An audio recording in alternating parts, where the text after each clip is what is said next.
2 പത്രോസ് 3 മുതൽ 4 വരെയുള്ള തിരുവചനങ്ങൾ. വിശുദ്ധ പ്രവാചകന്മാരുടെ വചനങ്ങളും നിങ്ങളുടെ അപ്പസ്തോലന്മാർ വഴി നിങ്ങൾക്ക് ലഭിച്ചിരിക്കുന്ന കർത്താവായ രക്ഷകന്റെ കൽപ്പനയും നിങ്ങൾ അനുസ്മരിക്കുവിൻ. ആദ്യം തന്നെ നിങ്ങൾ ഇത് മനസ്സിലാക്കണം. അധമവികാരങ്ങൾക്ക് അടിമപ്പെട്ട് ജീവിക്കുന്ന നിന്ദകർ നിങ്ങളെ പരിഹസിച്ചുകൊണ്ട് അവസാന നാളുകളിൽ പ്രത്യക്ഷപ്പെടും. അവർ പറയും, അവന്റെ പ്രത്യാഗമനത്തെക്കുറിച്ചുള്ള വാഗ്ദാനം എവിടെ? എന്തെന്നാൽ പിതാക്കന്മാർ മുദ്ര പ്രാപിച്ച നാൾ മുതൽ സകല കാര്യങ്ങളും സൃഷ്ടിയുടെ ആരംഭത്തിലുണ്ടായിരുന്ന സ്ഥിതിയിൽ തന്നെ തുടരുന്നല്ലോ. ഓർമ്മിക്കുക, പരിശുദ്ധ കന്യകാമറിയത്തിന്റെ നിത്യകന്യകാത്വം വിശ്വാസ സത്യമായി പ്രഖ്യാപിക്കുന്നത് 649 ലാറ്ററൻ കൗൺസിലിലാണ്. ഈശോയെ ഗർഭം ധരിക്കുന്നതിനു മുൻപും ഗർഭം ധരിച്ചപ്പോഴും പ്രസവിച്ച ശേഷവും മറിയം കന്യകയായി നിലകൊണ്ടു. മഹാനായ ആൽബർട്ട് ഇങ്ങനെ പ്രസ്താവിക്കുന്നു: മറിയം കന്യകയിൽ കന്യകയാണ്. അവൾ മാതൃകയില്ലാതെ കന്യകയായി. സ്വന്തം മാതൃകയാൽ മറ്റു കന്യകകളെ ജനിപ്പിച്ചു. ഉത്ഥിതനായ ഈശോയുടെ പ്രത്യക്ഷീകരണത്തോട് തുലനം ചെയ്തുകൊണ്ട് കന്യകാ ജനനത്തെക്കുറിച്ച് വിശുദ്ധ അഗസ്റ്റിൻ സാക്ഷിക്കുന്നു. വാതിലുകൾ അടച്ചിരിക്കെ ഈശോ അകത്തു കയറി. വാതിലുകൾ തുറക്കാതെ പുറത്തുപോയി. ഇതാണ് മറിയത്തിന്റെ കന്യകാത്വം. മറിയം ഒരേ സമയം അമ്മയും കന്യകയുമാണെന്ന വലിയ സത്യം മനസ്സിലാക്കണമെങ്കിൽ വൈരുദ്ധ്യങ്ങളെ സമന്വയിപ്പിക്കാൻ കഴിയുന്ന അനന്തജ്ഞാനിയും സർവശക്തനുമായ ദൈവത്തിൽ വിശ്വസിക്കണം. ജലം അഗ്നിയെ കെടുത്തുന്ന സ്വാഭാവിക കഴിവ് മറന്ന് അഗ്നി ജലത്തിൽ പ്രകടമായി എന്ന് ജ്ഞാനഗ്രന്ഥം നമുക്ക് വ്യക്തമാക്കുന്നു. കത്തോലിക്ക സഭ എന്നും വിശ്വസിക്കുകയും ഏറ്റുപറയുകയും ചെയ്യുന്നതുപോലെ പ്രസവിച്ചപ്പോഴും പ്രസവത്തിനു മുൻപും പ്രസവത്തിനു ശേഷവും കന്യകയായി തുടർന്നു. ഇത് പരിശുദ്ധാത്മാവിന്റെ പ്രവർത്തനമാണ്. യേശുവിന്റെ ഉത്ഥാന രഹസ്യവുമായി താരതമ്യം ചെയ്യുമ്പോൾ യേശുവിന്റെ കന്യകാജനനം ശ്രദ്ധേയമാണ്. മിശിഹായുടെ ശരീരം ആരും കല്ലറയിൽ നിന്ന് എടുത്തുമാറ്റിയതല്ല. കല്ലറ ശൂന്യമായി കാണപ്പെട്ടു. ഇപ്രകാരം മിശിഹായുടെ ദൈവത്വവും മാനവരാശിയുടെ രക്ഷയും മറിയത്തിന്റെ കന്യകാത്വവുമായി അഭേദ്യമാംവിധം ബന്ധപ്പെട്ടിരിക്കുന്നു.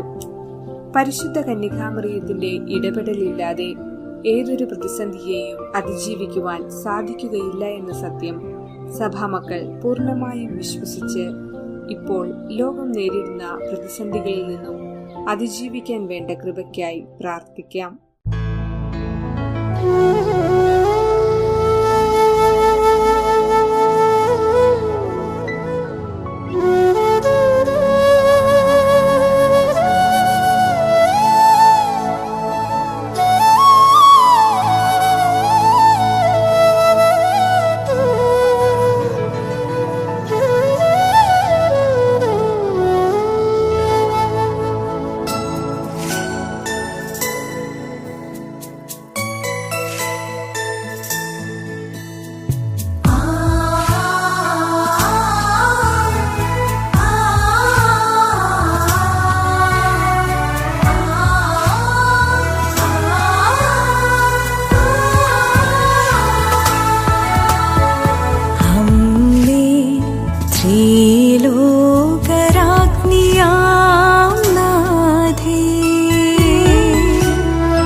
ചേർത്തുമേ